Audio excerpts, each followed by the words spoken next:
Hello and welcome back to the channel. Today we're going to be learning the London system on the sponsor of today's video, chessreps.com. Fair warning, the description itself says you'll make a lot of enemies, so be warned.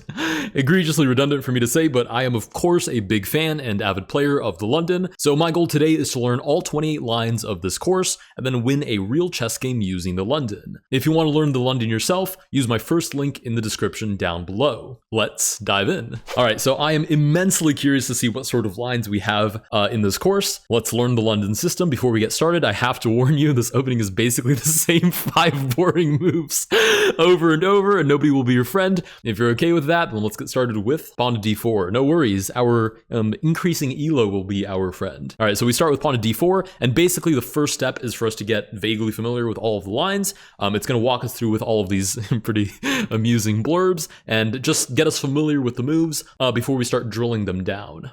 By the way, no, ignore this. Don't read this. It says it's not too late to turn back. It is. You've already played d4. You have sinned. You are a sinner. Lean into it. Accept it. It's too late to go back now. We'll play bishop to f4. Onwards, bravely. We'll continue with pawn to e3. Whoa! Black has abandoned the guard of the g7 pawn. Let's play queen to g4 and attack it. Now, admittedly, bishop d6 I think is a relatively rare response. I think it's way more common to see stuff like knight to f6 or c5 or even just c6, but it wants us to play queen to g4. Interesting, I've never seen this line. Black has blundered, and this was their most common move too. Wow, I genuinely fancied myself a London player. I've never seen this idea before. Before we can recapture the bishop, we take on g7, hitting the rook. Super interesting. Before we take back the bishop, let's trade queens, and then finally we take back, and we're already up a pawn. You know what? I have to admit, I thought this was going to be a pretty repetitive course of a lot of stuff that I already knew. That's a first for me. Okay, that's line number 1 of 28. I will meet back with you guys after the next 27 lines.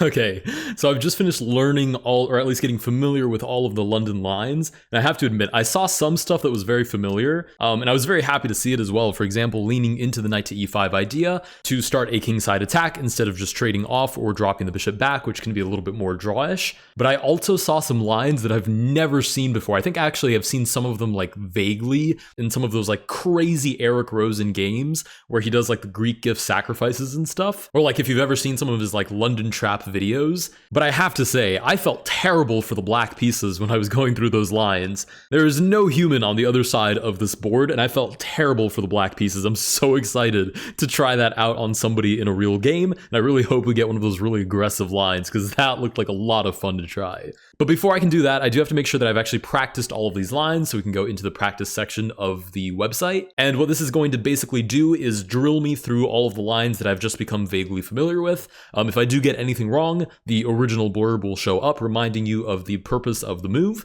and if I get them right, then I will have simply mastered them. I will see you guys when I've mastered all 28 lines. Okay, with that, we've practiced all 28 lines. Now, normally I would go into drill, but today I want to try something a little bit different just to show you guys some of the different tools that you can use on this website. So we're going to do puzzles instead. Now, this I find super interesting because it builds off a principle that I like to talk about, especially for those of you that DM me asking about how you should go about learning openings. Obviously, you want to learn the actual moves of the opening. Of course, that's going to be step number 1. Step number 2, however, is to actually get familiar with the outcomes and the positions that you normally land after you play that opening. So one way of doing that, for example, is to look at really high-rated players' games and see what sort of plans they lean into or how they maneuver their pieces after they've gotten out of the opening. Another interesting way of doing this is doing puzzles that are based off the opening that you play. So for example, this exact line is not something that you go over in the actual opening course, but that's because it's just from a position derived from the London system that you might arrive at. Now, this one is pretty straightforward because it's the first puzzle. You see this queen to h5 idea, which is checkmate in 1.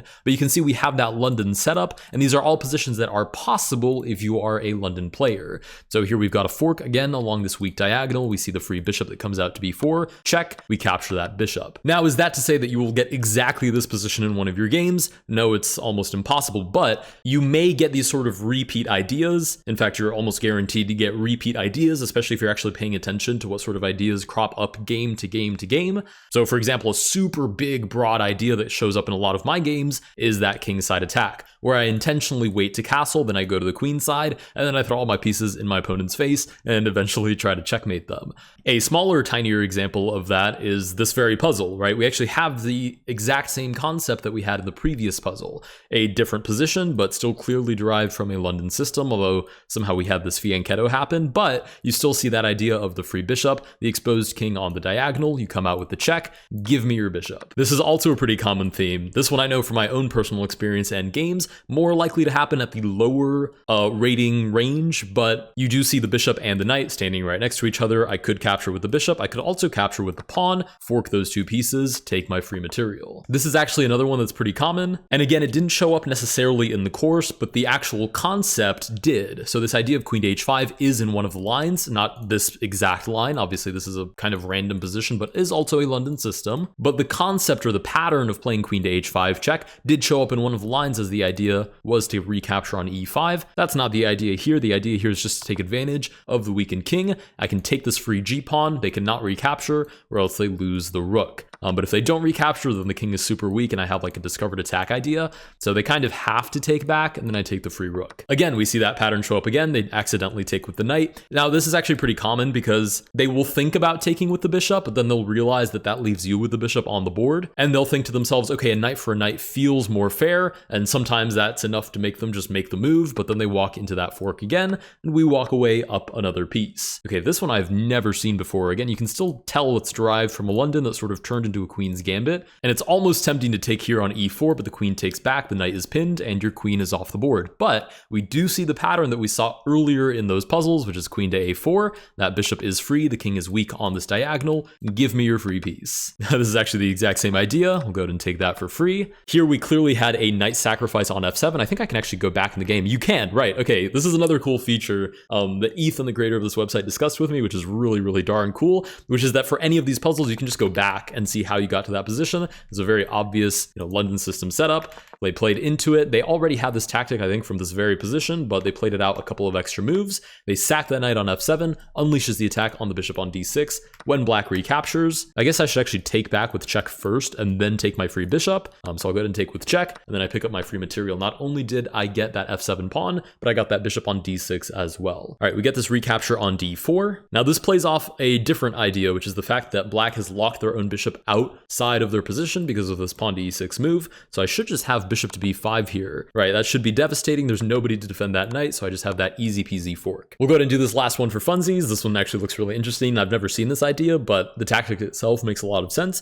You have this queen lined up with the rook. Unfortunately, the rook is defended by the queen, but this queen is also defending the bishop on d7. So I could just take that bishop. If the queen takes back, they drop the rook. Now the natural response there is to take back with the king, but I think there I just have long castles with the insane skewer of the king to the queen, and that should be just completely devastating. Oh, they do take back with the queen, so they give me the easy way out, which is taking that rook on b8.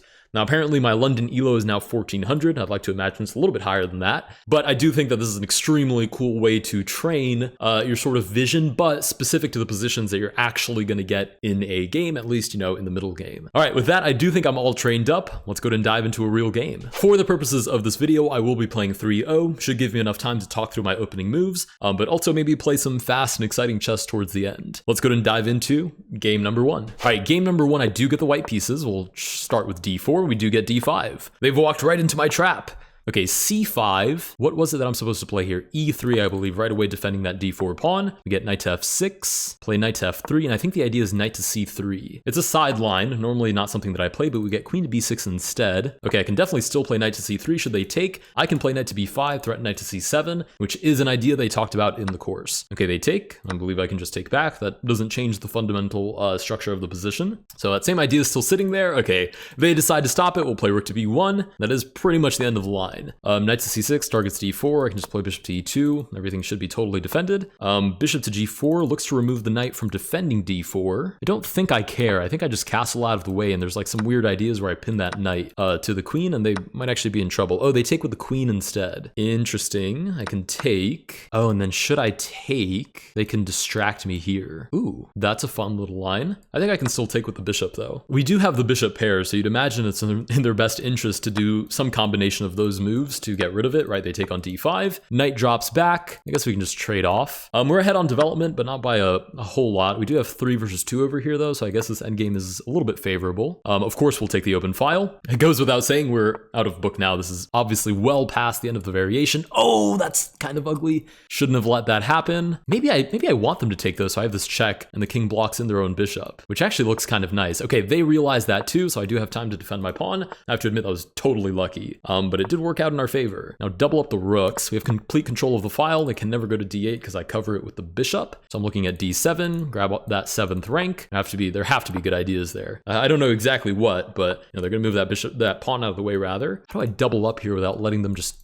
threaten the rook trade? I don't know yet, but I am going to make this escape square for my king in case they ever, try to get onto that back rank. Okay, rook to c6. Now I think I can go rook to a7, right? Because they can't offer a rook trade anymore, especially if the rooks aren't connected. So yeah, this looks pretty good. We're targeting a6, so the rook is kind of stuck. Bishop comes to e5, covers my escape square, but they're not actually threatening mate, so I have rook to d7, targeting f7. Oh, okay. Yeah, rook to d6 is interesting. If I move out of the way, sure, there's a mating idea, but I can just take. Then a6 is vamoosh. I'm going to assume they're going to move the bishop out of the way and try to get back here, but again, I'm still covering that square. Yeah, bishop to e5, they want me to play here so they can play rook to d8. I'm just going to take a turn and play g3. I think this endgame is completely won, so there's no reason for me to rush into this without taking the tempo to create a second escape square for my king. I think I can offer a trade here. I think that's fine. Same colored bishop endgame, so, the fact that I'm up a pawn should be, completely devastating. Yeah, we've now traded. I can take, that's a fair trade, pawn for a pawn. And the question is, how on earth are they going to stop me? Oh, they're going to try and stop me with their king, but I also have a king that I can play with. We'll just go back to e3. These pawns do a great job of building a wall there in front of the king. Yeah, bishop goes back. We advance our own king. Now we're definitely controlling a lot of squares. We have b5 check, forces the king back, so the bishop covers b6. I guess bishop c5? I'm covering all of these squares still, which is nice, I guess. Not exactly sure how I keep pushing though. h5 is a little bit annoying. I guess I can go here. I need to be careful, obviously, that they don't create a passed pawn, but the fact that it's 4 versus 3, and I already have 2 passed pawns over here, should mean I should be faster. I used should twice in that sentence because I should be better, but I'm not sure of it. Okay, I can play here with tempo on the bishop, sneakily slide that king into b5, and again, that should be completely winning. Not to mention, we're up on time as well, so king to b5. They can't boot my king, obviously, because I'm on a light square. e4 invites check. King goes back. King c6. I'm not going to stalemate them, but yeah. Oh, I might even mate them with my pawns. Okay, they do resign. I think they saw the idea before even I did. The idea here was pawn to b7. King shuffles out of the way. a7, defended by the bishop, is actually checkmate. So that would have been a pretty darn cool checkmate. Anyways, with that, we do win our game with the London system. If you guys did enjoy this video, please consider liking and subscribing. Again, you can use my link down below to learn the London system yourself on chessreps.com. I didn't go through all the lines, but you do have the chance to learn them yourself. Thank you guys so much for watching, and I will see you guys in the next one.